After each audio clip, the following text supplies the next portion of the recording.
Hey guys, welcome back. It is the end of January and I have got a bunch of stuff I want to get done this weekend. I'm going to dig through my bits and bites bin and come up with a meal plan and do a whole lot of meal prepping as usual. Hopefully you all can get some ideas and inspo as I go along. I'm also looking forward to hitting the beach, and I am really looking forward to watching my Chiefs win the AFC Championship and hopefully head to the Super Bowl. Let's kick this off with me showing off my apron that my sweet son-in-law got me for Christmas. Go Chiefs! The Meat Bits and Bites spin is riding again for the third time in the new year. I'm getting ready to make a meal prep plan for the week. It's Friday, January 26th, and I'm going to start with this bin. I have some apple cider. I'm going to make some donuts with that. And I did learn my lesson this past week because I only had enough salad on Monday for work, and I ended up really missing my greens during the week. I've got some lettuce growing out there in the garden as well as some kale, enough to make 4 salads at least. So what I'm going to try to do is come up with something out of this bin that will work well in salads as well as dinner preparation for tonight, Saturday, Sunday, because you know I'm home. So on with the bin here. Got some hot dogs, and this weekend is the Chiefs Playoffs Championship, so I am probably going to use up the last of these hot dogs with the last can of expired crescent rolls, peppered bacon. This is some curried chicken salad I made a week or so ago. I think I'll thaw that out. That tastes so good in wraps or on salads. This is some shredded pork from back in May. And I think what I'll do is for my dinner entree, some Asian stir fry with that. Back to my game day preparation. I have enough taco meat here to do a good sized plate of nachos, at least enough for, 2 people. This is a raw chicken breast that I pre-seasoned with fajita, and I am going to thaw that out because I love fajita flavored chicken on salads. I think I'll thaw this ham out. I've got quite a bit of pasta, and I think I will do a pasta salad because I know I have a bunch of frozen peas here in my side-by-side, and I love to do a pasta salad with ham, peas, and sort of a honey mustard dressing, some cheddar cheese. I pulled out a half a roll of sausage because I made those leftover quiche Lorraine egg bites last week, and I really enjoyed those. So I think I'll go another round, but this time with some sausage. And then I'll put up here a couple of pictures that I saw on Pinterest this week. This little Christmas tree breadstick, I'll put a link to the recipe down below. That looks so good. I don't have any pre-made pizza dough, which is no big deal. I'll whip up some myself. The pizza dough took me about 3 minutes and decided to do some artisan bread while I was at it. The pizza dough raises 30 minutes. The game starts at 3, so I should be right on time for having everything ready for kickoff. I'm going to pull out the veggie bin now and see what I can pull out of that. But meanwhile, let's have a look at the bits and bites bin. Hey, look at all that emptiness right there. Following that progress, you guys. I'm only feeding myself, so it's going to be a slow journey emptying that thing out, but I'm trying my best. All right, so let's just review what all we're doing here. All of this will be for the pork stir fry.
This is one of the best stir fries I have ever made. I swear, you guys, it was so good.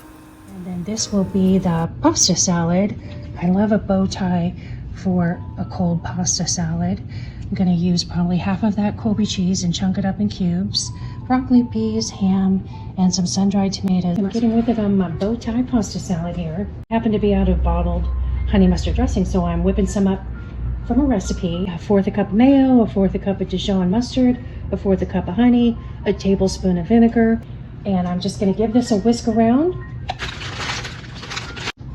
I'd say that's about a cup. And I'm going to chop up about half this pepper, just to give it a little more color and a little more nutrition. Now I'm going to give this a stir around before I add the dressing. We're in that funny transitional time here being the end of January. It's Florida, so it feels like spring meets early summer weather. That's maybe just a little wetter than I would have liked. Some of it will absorb into the pasta.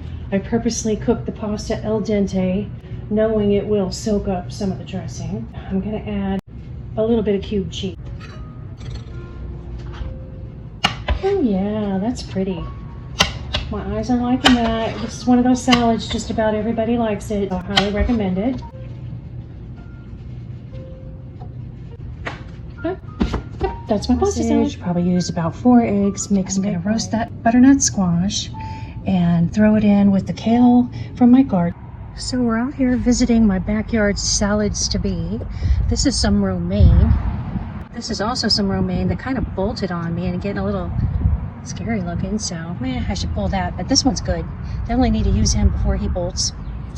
And then I've got some kale going over here. That's enough for salad this week. That's my preferred form of kale. I also have this kale, bunch of green onions. That's it for my garden right now.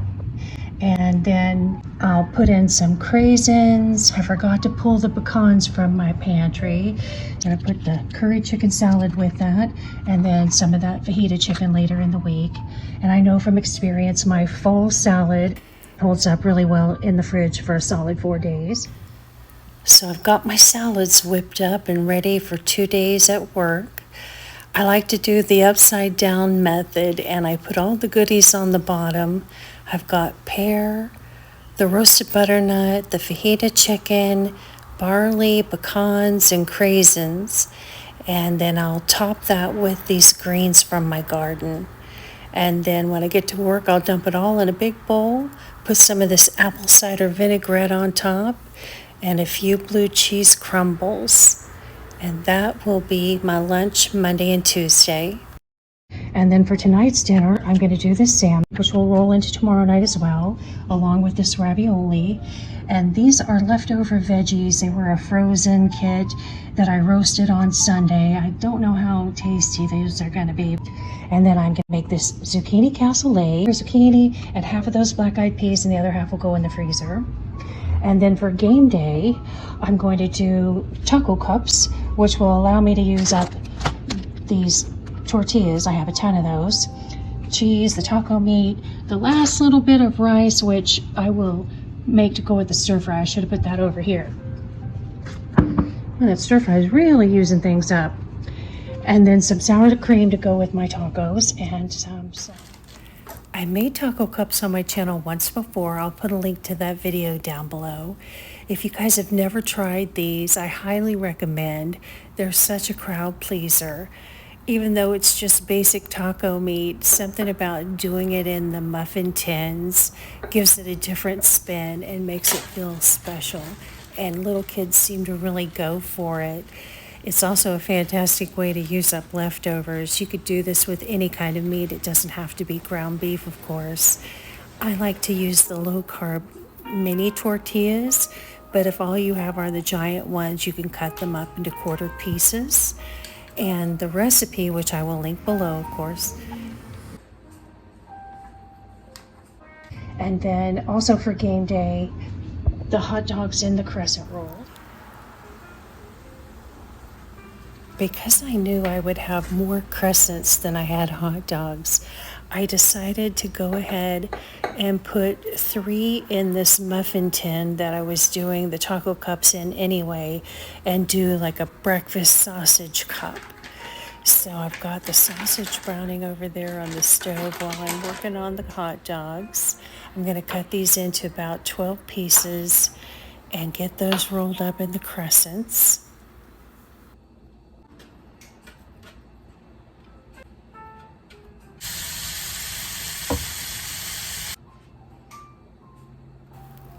So I've got taco meat in the tortillas and sausage in the little crescent cups. I'm going to whip up 2 eggs and then pour those over these 3 crescents with the sausage in them. I think that'll be just about right. Now a little salt and pepper and a little cheese. The taco cups have salsa and sour cream and cheese on top of the meat. And here I'm brushing the edges of the tortilla with a little cooking oil because it helps them crisp up. This recipe calls for cream cheese and a bunch of herbs and some shredded cheddar or mozzarella as well to kind of put on the pizza dough and put the ingredients up on the side. I don't think I'm going to worry about trying to get more of the spinach out of the deep freeze. This is the last of what I have in the side by side because I've had this jar of pesto riding in my pantry for forever. I think I'm just going to kind of do another hybrid recipe and go at it that way.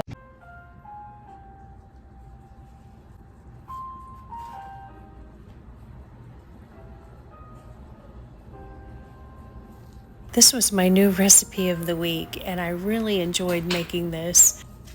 It's, one of those, if you have canned pizza dough, you can put this together pretty darn quick. Of course, I made my own. Do whatever works for you. And it says to roll this dough out into a rectangle and then cut a big triangle out of the center. And then you'll have 2 half triangles, if you will, on the edges to put on top. So I'm kind of patting this out because it kind of stuck to the counter and stretched as I lifted it up. You know how it goes. It's never as Pinterest worthy as I think it will be. And now I am mixing the cream cheese, the spinach, the pesto, and some spices, and then smearing all that on the bottom triangle. Then I put the 2 remaining pizza dough pieces on top, and I am now cutting about an inch apart all along, leaving a solid piece in the middle for the stem of the tree, if you will. And then it says to lift up the edges and give them a little twist. And I found the lifting up really does help with the twisting. That was a lot easier than I thought it would be. That was the fun part. And then once you get all the branches twisted, gonna melt a couple tablespoons of butter, a little Italian seasoning and garlic salt, and brush that over your tree. Then pop that bad boy in the oven at 400 for about 20 minutes until golden brown. We're gonna make some apple cider donuts. This is super easy. Really, the only quasi-complicated part is boiling down your apple cider. I'm just going to measure out about a half a cup. Ingredients on top. I think it all works out just fine. All right, so I'm going to cut the tip off of this. Here's the donuts. They look amazing. So I'm going to be busy whipping all this up. Feeling good about it. Here's our winning football snacks, you guys. Can't wait to dig in on these. And that pasta salad too. Go Chiefs! Here's a look at everything that I pulled from the pantry, fridge, and freezer. I was able to clear a lot of stuff out. To recap and wrap things up, this concludes my January meal prepping. And these 3 things are going back in the bits and bites bin. I used 1 of the 2 bags of taco meat. I pulled a half roll of sausage out, browned it, and about 2/3 of it is going back in there, so about 3 ounces for future meals. And I used 1 of the 2 packages of pork in that stir fry. The black-eyed peas I made last weekend, and I am not getting around once again to making my zucchini cassoulet. I just have too much food. And I am so thrilled that I'm making a little progress here on the Meats, Bits, and Bites pan. You guys check that out. Of course, I've got to add this back in there. This back in there and this back in there, but you know where I'm going with this. I'm making progress. Next weekend I'll be making even more progress. So And the veggie bits and bites bin also is looking a lot better. Well, that wraps everything up for January for me. I'm done with the meal prepping, done with the money saving for January, and I am really pleased with all of the progress I've made, and I hope you all are too. The Chiefs won the AFC Championship, and they're on to the Super Bowl. And I made it to the beach this weekend, you guys. It always renews my spirit to spend time by the water. I hope you all had a great weekend too. And I will see you on the next one.